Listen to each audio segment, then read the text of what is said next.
William Shatner, ladies and gentlemen.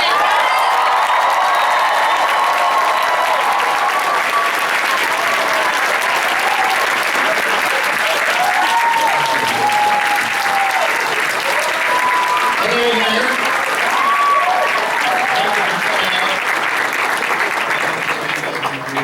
Sacramento, and I'm very grateful that you're here. So, and that was the weirdest introduction I've ever heard. It's like morning news, and then, oh yeah, Shatner's here.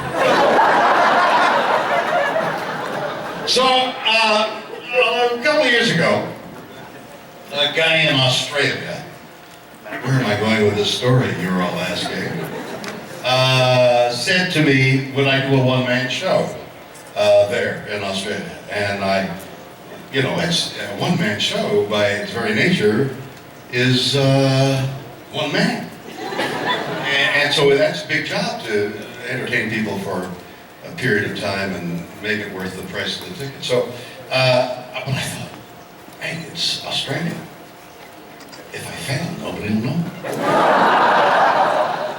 So I said yes, and then they had a form that they liked. There was somebody else on stage with me, and that person, local celebrity, asked me questions, and I would try and answer them to be as informative and as amusing and charming and brilliant as usual. And so the first show went well, so then another city asked me, another. Finally I did 6 cities in Australia, and it went very well.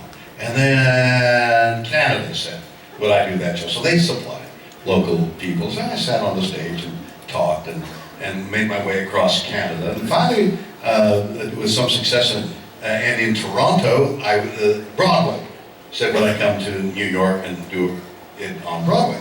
So then I thought, hey, this one-man show has 2 people in it. I'll make it a one-man show. And I rewrote it, restaged it, and then opening night in New York on Broadway, one-man show. And the night before, my wife and my agent and I were having dinner, and it was in a nice restaurant, and they ordered fish. And I thought, no, I'm not going to order fish. I mean, you never know about fish. And you get sick, and I got an opening tomorrow on a one-man show in New York. No, I'll have a hamburger. Wouldn't you know it, I woke up the next morning, and that was it. Yeah, I felt that way too. Aww. Somebody asked me, what's the best sound in the world? Oh, that's the best sound. And so there I was facing a Broadway opening by myself on stage, and sick. So sick that leaving the bathroom for more than 3 minutes was very dangerous. In fact, this may be more information than you need. In the middle of the show, I said, there's been a technical difficulty, I'll be right back. So that was very successful, and I don't mean running up the stairs, I mean the show itself is successful. And then I toured. Now I've toured 40 cities in the last year or so with this one-man show called Shatner's World. And I filmed it, and all this is by way of saying, on April 24th, at a movie theater near you, one time only, my one-man show will be there. So I urge you to, on April 24th, be a part of that night. It's going to be very exciting. Yeah, it's not quite unique, but it's unusual. And so I'm thrilled. Just going to get people into 700 theaters across the country. All right, so what I'll do now is I'll take questions and I'll try and answer them as illogically as I can, but with intelligence and insight, of course. So ask me a question and I'll ramble on and forget what the original question was. Between us, we'll have some fun. You've got, I take it you've got it set up for a question. Yes? Yes? No? No? Well, I just merely assumed there's a mic. Oh, thank I you. have a question. My heart was in my mouth. I was about to say there's a technical difficulty. I thought you're doing the Comedy Central roast, that you were such a good sport to do that. Wasn't I though? You were. And I thought your entrance on horseback was genius. So I was surprised to read in your book, Shatner Rules, that it was a little bit daunting for you. So I want to know how they approached you about that. How much notice ahead of time did you get that you were... For the horse or Yeah, for the riding in on the horse. Well, you know, those of you who know horses, and those of you who don't, I'm about to explain. Horses are herd animals, and they're prey animals. Everybody eats a horse in the wild. So they're all like, you know, something's going to happen. I know something's going to happen. And they'll dart away at the slightest impression of danger. And that's part of the problem of being on a spooky horse, is you don't know which way it's going to go. Frequently it goes this way and you go that way. And that leads to a severing of the relationship. So riding this horse, more people than are here this afternoon were in that theater where I rode the horse. And I rode the horse in, like, among tables. So the question was, how do you desensitize a horse among all those people? Now the police, have you ever thought about how do the police desensitize their horses where people are banging things and pushing and maybe shooting guns, and the police horses just move around? It takes years to desensitize them. And even then, police get into trouble sometimes. Even, what's the guy who crossed the Alps? Hannibal. Hannibal! Where's he going with this? Hannibal crossed the Alps during 2,000 years ago in a campaign to raid Rome with elephants. Okay? So now he makes it finally with 1/3 the elephants he started with into Italy. And he starts moving down the boot of Italy with elephants. Now the Roman cavalry on horses, because that's what cavalry means, charge Hannibal, and the elephants raise their trunk and scream, and the horses turn tail. And Hannibal did a lot of his winning because the horses weren't desensitized to elephants. They, in fact, had to circle around. Imagine the intelligence. What are they going to do? What are they going to do? Well, why don't we just ride around? Oh, what a great idea! You're going to be a general! And they rode around and attacked from the back, and Hannibal had to do something else. Finally, he was defeated. The point is, the horses needed to be desensitized, and I'm looking at this white horse thinking, what have they done to protect me when I go around a table with the guys all drinking? And how do you desensitize a horse to a drunk? And I just got on the horse and rode on, and the horse was great, and that was it.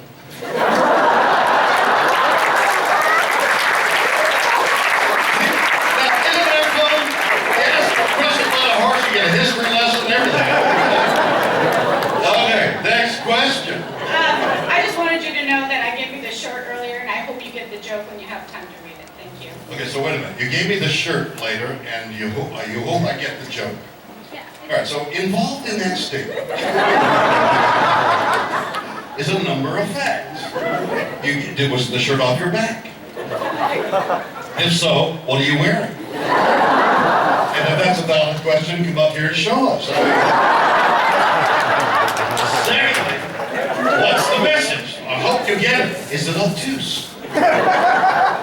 Is that a question of my intelligence? Will I get your message? I mean, how difficult can it be? A thing printed on the shirt. And the third thing is, I saw it and I got it.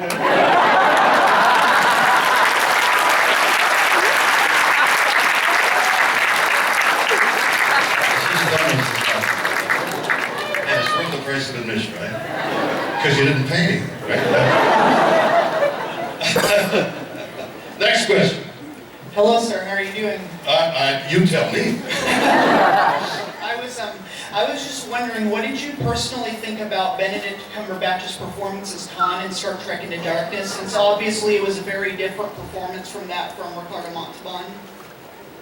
Okay, so I'm totally confused. The basis of the question. Let me give you the basis of my confusion. Ricardo Montalban. Performance I know, okay? I was there. But what was this other one? Benedict Cumberbatch. Where are you? Are you here or there? I'm here. You're there. Here? Oh, there.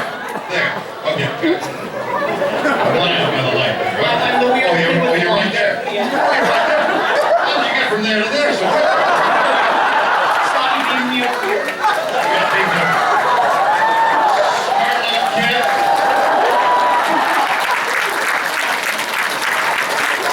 Okay, so I got the con thing, the Ricardo, but Right. who's your con?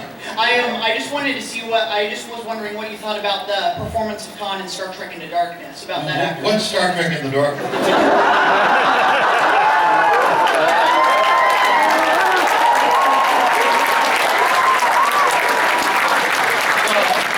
It's terrific. It's a terrific performance. It's a terrific movie. Everybody's great and I admire everybody. Thank you, sir. You happy now? What's your name? Smartass? No, that's my middle name. My name's Caleb. Caleb Smartass. Okay. Caleb, huh? Okay. I want to see you later, Caleb. Okay.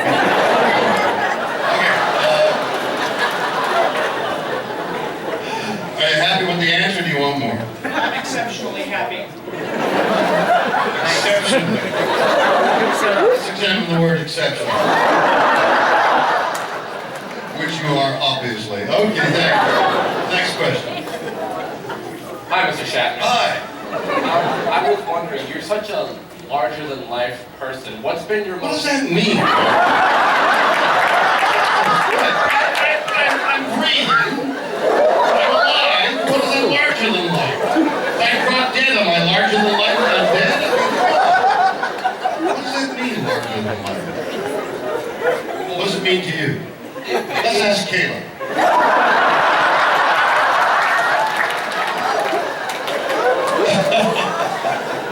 What's larger than life mean to you? What do you mean when you say to somebody, you're larger than life? Like, everybody knows who you are. You can walk down the street and people will know, oh, hey, that... No. They say, oh, look at that. That's larger than life. They have to move off the sidewalk.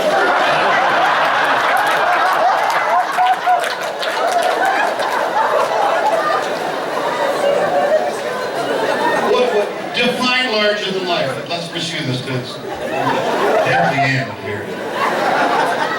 Well, larger than life, you know, everyone knows who you are, you're so famous, you've done almost everything. Yeah. I've done everything. You haven't done a single thing wrong. Except entertain you, and I'm trying to.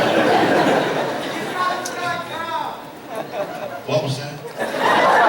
If the answer got a mic, it can't be good. Go ahead, ask your question since we've beaten this thing into the ground. My question is, what's been your most humbling experience? Whether it was... Talking to you, Never felt more inadequate in my life.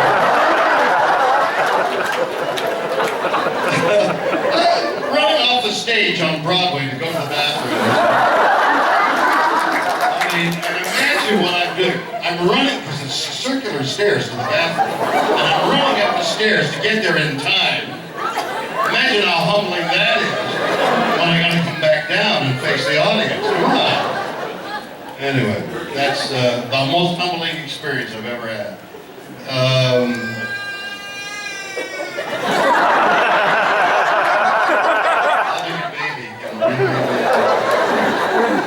All right, I can't even think of one.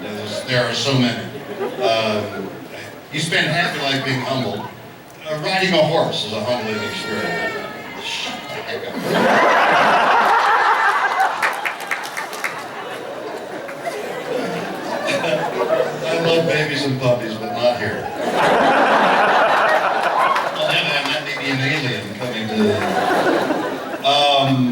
Riding a horse can be a very humbling experience.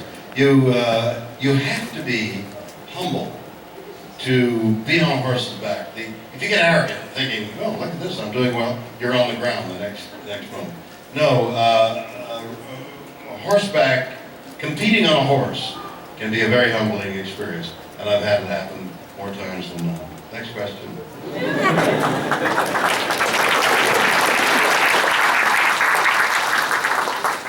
Hello, sir. Hello.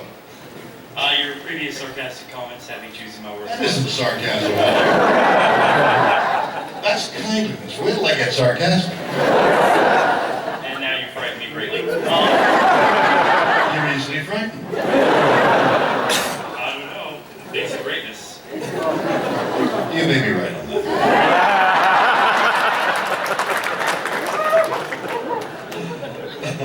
So my question was, when was the moment that you actually looked back at your career and thought that you really made it? I wrote a song. It's on Has Been that when you know when you're successful, and you don't.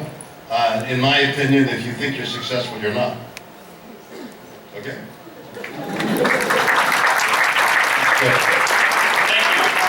You're welcome. Hello, Mr. Shatner. Hello there. I've heard that you have interest in playing in one of the new Star Trek movies. Would you be willing to do a cameo or something like that? I'd love to be in this. Nobody's asked me. That's true. They should. Nimoy asked me, but he doesn't have any power.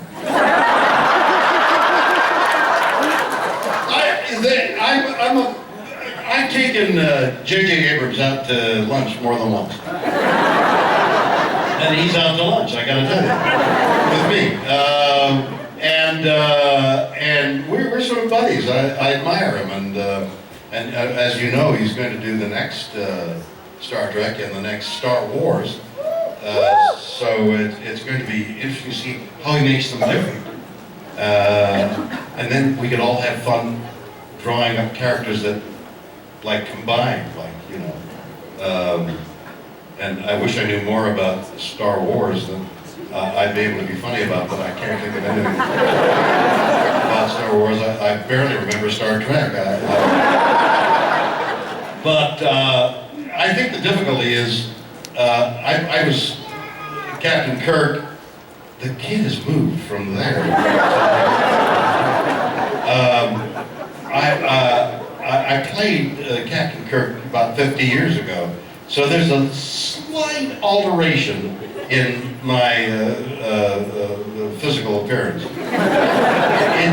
It's very, very humbling to have a sign with my name on it, like the driver's waiting for me at the airport for something, and there's my name, and he doesn't recognize me. There's that sound again. And I sort of think, well, he's looking for this young captain, and here this guy comes out who's stumbling around and dribbling. The dribble down the here, it gives you away. So I think they're flummoxed on how to introduce me. It didn't seem to bother them about Spock, actually.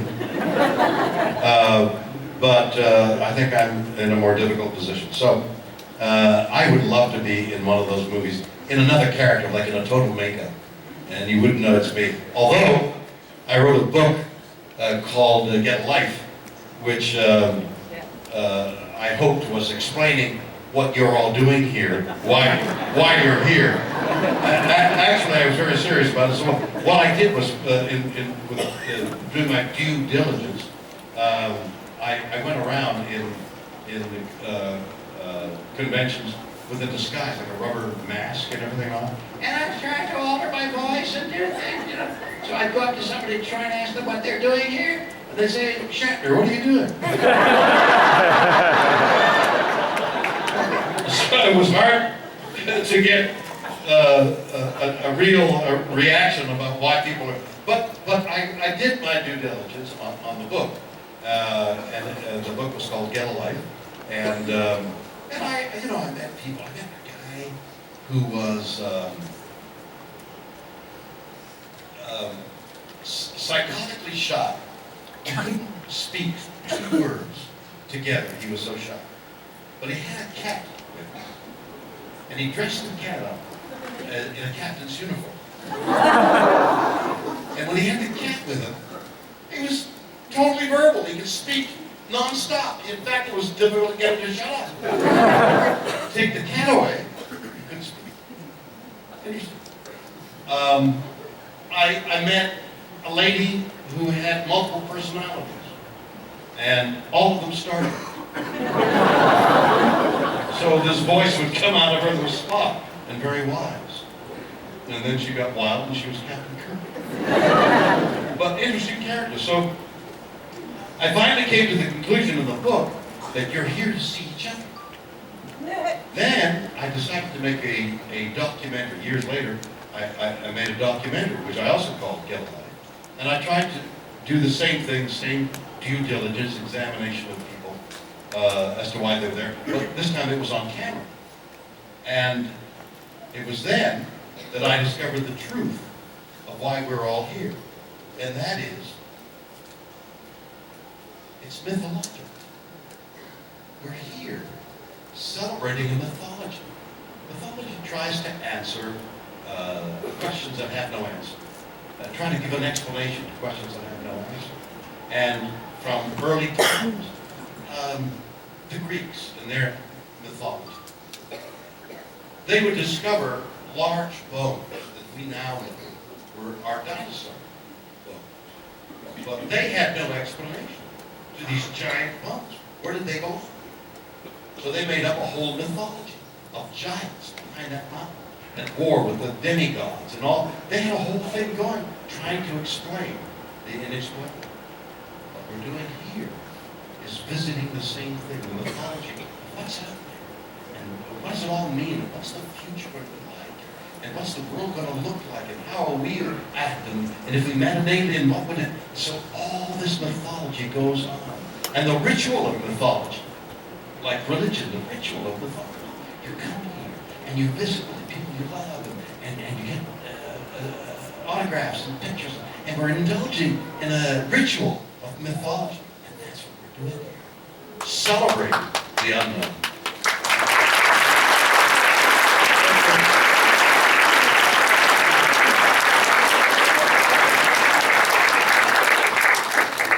Okay. I'm exhausted. Next question. My name's Beth, and I have a text question from my parents in Kentucky.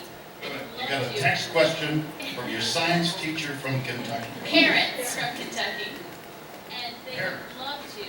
Your parents love you. Therefore, by extension, you love them. Yeah. You might say it's in the DNA. Or the RNA. And we know the difference, don't we? They would like to know, what about Star Trek changed your thinking or life the most? What about Star Trek? What do I like the most? What about Star Trek changed your thinking or life the most? Your involvement in Star Trek franchise or as an actor? What about Star Trek that I like the most? Changed your Is that, life. I can't make it that word. I'm getting Teamster. That can't be. What's that word? Change. What changed my life the most about Star Trek?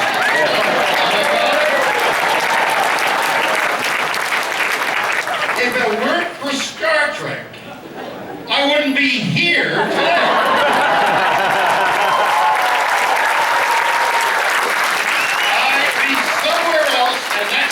My life completely.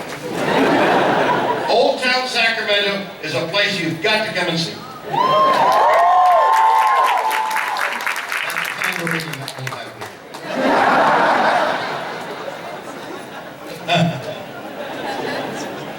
What's changed my life the most? My goodness. I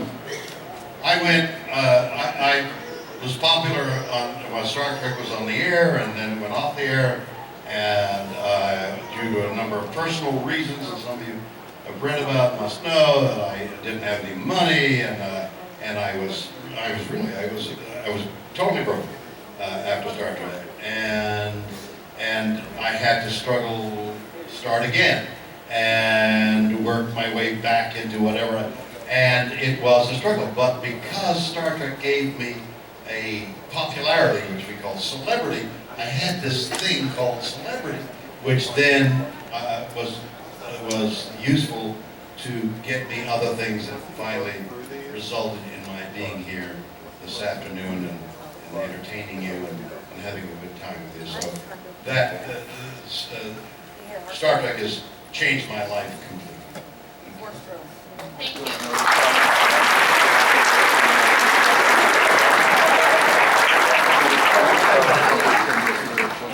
Closer, the glare and the lights up there. Oh. From way back there. How old are you? You're 27? 23. So you've got 23-year-old eyes. So you'd be able to see that from here, even though the glare of the lights, you'd be able to. I can hardly see you. So I got a couple more minutes. Thank you so much. I appreciate the time.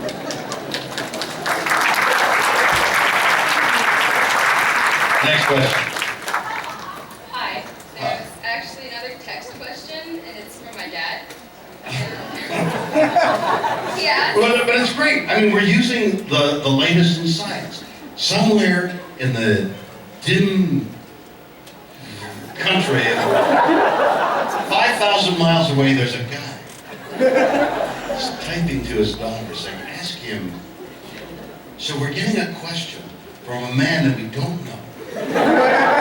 Doesn't exist as far as we're concerned. But it's flesh and blood to her. And he's about to ask me a question, and we don't know what he looks like. Ask me the question. he asks if you have any plans for Danny Crane, the awesome conservative dude on Boston Legal.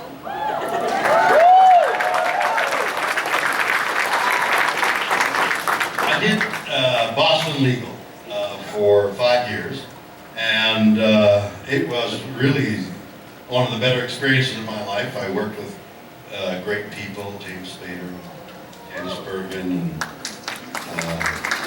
Renee Auberjonois, and even that's the best name I've ever heard. I want to acquire that name. From here on in, I want to be Renee Auberjonois. And Renee will have to go back. He lives on a mountain. He'll have to go back up to the mountain. So I really enjoyed the experience. I won some awards. It was great. And I live in the San Fernando Valley. And the studio was way below LAX. So those of you who've been to Los Angeles know that when you go up to 405, first of all, you got to get there. So early in the morning, then you got to get back. If my call was before 5 o'clock in the morning, I could make it all right. If my release when I was out of the studio after 8, 9 o'clock in the evening, I was okay. But if my call happened anywhere in between them, it was a 2-hour commute. So that began to prey, 2 hours each way. So that's a 4-hour commute. And I know many of you do the same thing, have long commutes. It is the most trying thing known to man. That locked up traffic is just debilitating. So when the show was over, I was both enormously, I was in grief because it was such a good show. I loved so many people on it, the great writers that we had. But there was an element of a sigh of relief, especially when the following year or two, I did a comedy at Warner Brothers, and I could ride a bike to the studio from my house. And unfortunately, that show was canceled after a year, but that's a condition, really, from now on. I'm not going down below LAX ever again. That's one of the things I Anyway, so doing Boston Legal was great fun, and again, brought me a certain amount of a celebrity. Listen, everybody, I'm so glad you're here. I'm so sad to leave you. I'm supposed to go, but upon request, I'm going to go down and be at my autograph thing, and I'll sign some autographs for a short while. If any of you want to come by, I'd be delighted to sign some. Thank you very much.